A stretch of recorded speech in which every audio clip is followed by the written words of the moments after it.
예레미야 제31장. 만군의 여호와 이스라엘의 하나님께서 이와 같이 말씀하시니라. 내가 그 사로잡힌 자를 돌아오게 할 때에 그들이 유다 땅과 그 성읍들에서 다시 이 말을 쓰리니 곧 의로운 처소요 거룩한 산이여 여호와께서 내게 복 주시기를 원하노라 할 것이며 유다와 그 모든 성읍의 농부와 양떼를 인도하는 자가 거기에 함께 살리니 이는 내가 그 피곤한 심령을 상쾌하게 하며 모든 연약한 심령을 만족하게 하였습니다. 하시기로 내가 깨어보니 내 잠이 달았더라. 여호와의 말씀이니라. 보라, 내가 사람의 씨와 짐승의 씨를 이스라엘 집과 유다 집에 뿌릴 날이 이르리니 깨어서 그들을 뿌리 뽑으며 무너뜨리며 전복하며 멸망시키며 괴롭게 하던 것과 같이 내가 깨어서 그들을 세우며 심으리라. 여호와의 말씀이니라. 그때에 그들이 말하기를 다시는 아버지가 신포도를 먹었으므로 아들들의 이가 시다 하지 아니하겠고 신포도를 먹는 자마다 그의 이가 신 것 같이 누구나 자기의 죄악으로 말미암아 죽으리라. 여호와의 말씀이니라. 보라, 날이 이르리니 내가 이스라엘 집과 유다 집에 새 언약을 맺으리라. 이 언약은 내가 그들의 조상들의 손을 잡고 애굽 땅에서 인도하여 내던 날에 맺은 것과 같지 아니할 것은 내가 그들의 남편이 되었어도 그들이 내 언약을 깨뜨렸습니다.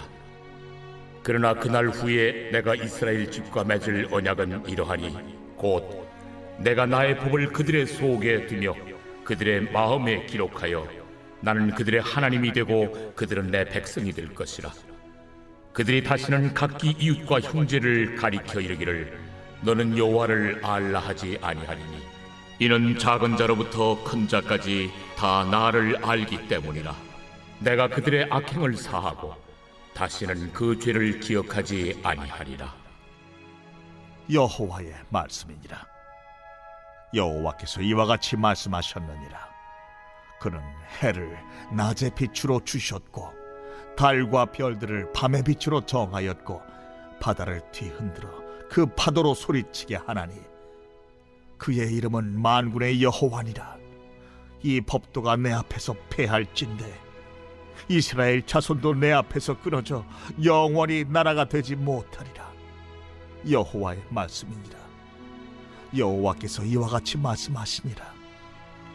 위에 있는 하늘을 측량할 수 있으며 밑에 있는 땅의 기초를 탐지할 수 있다면 내가 이스라엘 자손이 행한 모든 일로 말미암아 그들을 다 버리리라. 여호와의 말씀이니라. 보라, 날이 이르리니 이 성은 하나넬 망대로부터 모퉁이 문에 이르기까지 여호와를 위하여 건축될 것이라. 여호와의 말씀이니라. 측량줄이 곧게 가렙 언덕 밑에 이르고 구하로 돌아 시체와 제의 모든 골짜기와 기드론 시내에 이르는 모든 고지 곧 동쪽 마문의 모퉁이에 이르기까지 여호와의 거룩한 곳이니라. 영원히 다시는 뽑거나 전복하지 못할 것이니라. 할렐루야. 사랑하는 열린문교회 성도 여러분, 오늘도 주님이 주시는 참 평안 가운데 단잠 주무셨습니까? 7월 10일 금요일 하나님께서 허락하신 하루가 시작되었습니다. 오늘도 하나님께서 주시는 예레미야 말씀을 통하여 하나님의 말씀에 선명한 기준이 세워지고 그리고 들려진 그 말씀으로 또 오늘 하루를 살아내시는 저와 여러분들이 되셨으면 좋겠습니다. 오늘 말씀의 제목을 저는 진정한 회복의 모습이라고 제목을 붙여봤습니다. 오늘의 말씀은 유다와 이스라엘의 회복 그리고 새 언약으로 그의 백성을 세우시고 영원히 보호하실 것에 대해서 약속하십니다. 오늘 앞단락에서는 하나님께서 예레미야에게 꿈을 통하여 이스라엘의 회복을 이야기하시며 회복된 이스라엘의 모습을 말씀해 주십니다. 오늘 23절에서 25절은 하나님께서 바벨론의 포로로 끌려간 유다 백성이 다시 돌아오게 될 때 그들이 고백하는 것을 말하는데요. 의로운 처소여 거룩한 산이여 여호와께서 내게 복 주시기를 원하노라 할 것이며 유다와 그 모든 성읍의 농부와 양떼를 인도하는 자가 거기에 함께 살리니 이는 내가 그 피곤한 심령을 상쾌하게 하며 모든 연약한 심령을 만족하게 하였음이라 하시기로 내가 깨어보니 내 잠이 달았더라. 70년의 포로 생활을 하며 그들이 다시 예루살렘으로 돌아오게 될 때 그들의 마음은 어떠할까요? 그들은 하나님의 심판으로 바벨론의 포로가 되기 전 하나님의 자녀로 살아가는 것이 축복임을 알지 못하였습니다. 하나님을 잊어버리고 우상숭배에 빠져 영적 가늠한 상태로 패역하고 타락의 길을 걸으면서도 인식하지 못한 채로 살았는데요. 그러다 포로 생활 후에 하나님과 함께하며 그 안에 거할 때 그들에게 복된 것임을 깨닫게 되므로 이와 같은 고백을 할 수 있게 되는 것입니다. 하나님과 함께하는 이 순간순간이 가장 복된 것임을 몰랐던 이스라엘 백성과 같이 우리들은 다른 어떤 조건에 의한 것이 아니라 하나님의 말씀을 듣고 순종하며 살아가는 삶이 정말 복된 것이라고 고백하고 계십니까? 늘 가까이 있기에 우리가 소중함을 모르는 것과 같이 하나님과 동행하며 사는 이 삶이 진정 감사한 것임을 잊고 살지는 않았는지 오늘 묵상해보는 시간이 되셨으면 좋겠습니다. 완전한 회복이 일어나는 것, 하나님과 함께하며 피곤하고 메마른 심령 가운데 진정한 회복이 일어나는 것, 회복에 관한 예언을 받은 예레미야는 이렇게 고백을 했는데요. 내가 깨어보니 내 잠이 달았더라. 긴 시간을 심판의 메시지만 전했던 예레미야가 간절히 바라는 것은 바로 하나님의 백성들의 진정한 회복이었을 것입니다. 그리고 그 꿈을 통해서 받은 그 예언의 기쁨을 내 잠이 참 달았다라고 표현하지 않았을까요? 그리스도인들이 진정으로 바라는 것은 바로 그리스도와의 연합일 텐데요. 하나님의 뜻을 품고 하나님의 나라가 이 땅 가운데 이루어지는 것, 이것이 우리가 진정 원하고 바라는 것이 될 때 모든 땅 가운데 진정한 회복이 일어날 것입니다. 오늘 27절에서 30절 말씀은 이스라엘과 유다 전체의 회복에 대해서 말씀하시는데 하나님께서 그들을 뿌리 뽑으며 무너뜨리며 전복하며 멸망시켜 괴롭게 하였던 것 같이 사람의 씨와 또 짐승의 씨를 뿌려서 그들을 다시 세우리라 라고 말씀하십니다. 죄를 뿌리 뽑아 악에서 돌이켜 그의 백성을 다시 회복시키실 것을 말씀하시는데 29절에서 30절 말씀을 보면 회복된 후에 또 그들이 고백하는 것이 무엇인지에 대해서 다시 말씀하고 계십니다. 그때 그들이 말하기를 다시는 아버지가 신 포도를 먹었으므로 아들들의 이가 시다 하지 아니하겠고 신 포도를 먹는 자마다 그의 이가 신 것 같이 누구나 자기의 죄악으로 말미암아 죽으리라. 이 말은 회복되기 전 그들은 아들들의 이가 신 것은 아버지가 신 포도를 먹었기 때문이다 라고 한 것인데요. 이가 신 것, 자신이 신 포도를 먹었기 때문인데 아버지가 신 포도를 먹었기 때문이다 라고 하고 있다는 것입니다. 이는 무엇을 말하는 것이냐면 이스라엘 백성들이 하나님의 심판 가운데 있을 때 그들의 고통이 자신의 조상들의 죄로 말미암은 것이다 라고 생각하였다는 것입니다. 바로 죄의 모습이 어떤 것인지 잘 보여주고 있는 것인데요. 바로 책임 전가라는 것입니다.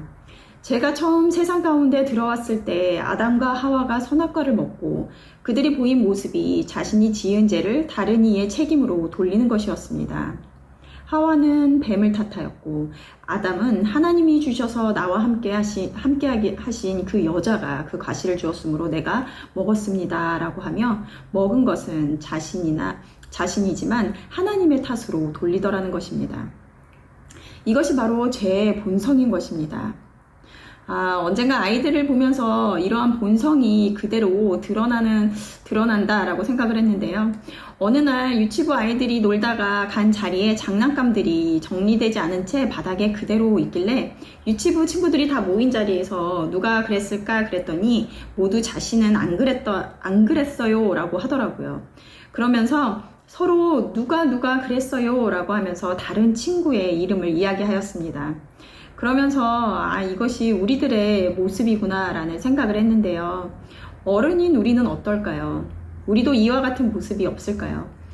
내가 지금 이렇게 화가 나는 건 저 사람이 이렇게 행동을 했기 때문이야. 내가 그런 말을 한 건 저 사람이 먼저 이런 말을 했기 때문이야 라고 하며 비록 아이들처럼 말로 표현하지는 않지만 우리 속에는 내 행동과 생각에 정당성을 부여하기 위해 상대방의 잘못을 핑계하지는 않는지 모르겠습니다. 하지만 성경은 늘 다른 사람이 아닌 나를 돌아보라고 말하고 있습니다. 물론 상대방이 그럴 만한 잘못된 행동을 했을지라도 나에게 맺혀지는 마음의 열매에 대해서 돌아보라고 하는 것입니다. 왜냐하면 하나님은 모든 상황과 사람을 통하여 그 사람이 좋은 사람이든 악한 사람이든 좋은 환경이든 재앙과 같은 상황이든 조건에 따라 변하는 것이 아니라 늘 나는 말씀의 기준으로 동일하게 반응하고 있는가를 물으시기 때문입니다. 신포도를 먹는 자마다 그의 이가 신 것 같이 누구나 자기의 죄악으로 말미암아 죽으리라. 회복을 이룬 그들의 고백이 이러하다는 것입니다. 이가 신 것은 아버지가 먹은 포도 때문이 아니라 그가 먹은 포도로 말미암은 것, 즉 모든 것의 원인은 나에게 있다라는 것입니다. 오늘 말씀을 보시면서 진정한 회복이 일어나기 위해서는 나는 정말 하나님 안에 거하는 것이 가장 귀한 가치임을 알고 있는가에 대해 물어보시고 또 나는 모든 환경과 다른 조건 속에서도 나를 돌아보며 동일하게 하나님이 원하시는 마음의 열매를 맺고 살아가는지 생각해 보시는 하루가 되시기를 바랍니다. 함께 기도하시겠습니다. 사랑하는 하나님, 오늘도 말씀을 통하여 우리가 돌아보아야 하는 것이 무엇이며 하나님께 진정으로 원하시는 그 모습이 무엇인지를 알게 하시니 감사합니다. 상황과 환경을 보며 불평하고 염려했지만 늘 함께 하시며 우리 삶 가운데 개입하시며 인도하시는 하나님을 바라보지도 그것이 가장 복된 것임을 잊지는 않았는지 돌아봅니다. 늘 나를 돌아보게 하여 주시옵소서. 내가 온전한 회복된 주님의 자녀로 서게 될 때 세상 가운데 영향력을 끼치며 살아갈 수 있을 줄로 믿습니다. 오늘도 나를 돌아보고 그리고 주님의 원하시는 삶의 모습으로 살아내는 오늘 하루가 될 수 있도록 인도하여 주시옵소서. 감사드리며 예수님의 이름으로 기도드렸습니다. 아멘. 내일은 토요 새벽 예배가 있는 날입니다. 말씀과 기도의 자리로 나와 하루를 여시는 저와 여러분들이 되셨으면 좋겠습니다. 아침을 깨우는 말씀은 월요일 아침에 다시 찾아뵙도록 하겠습니다.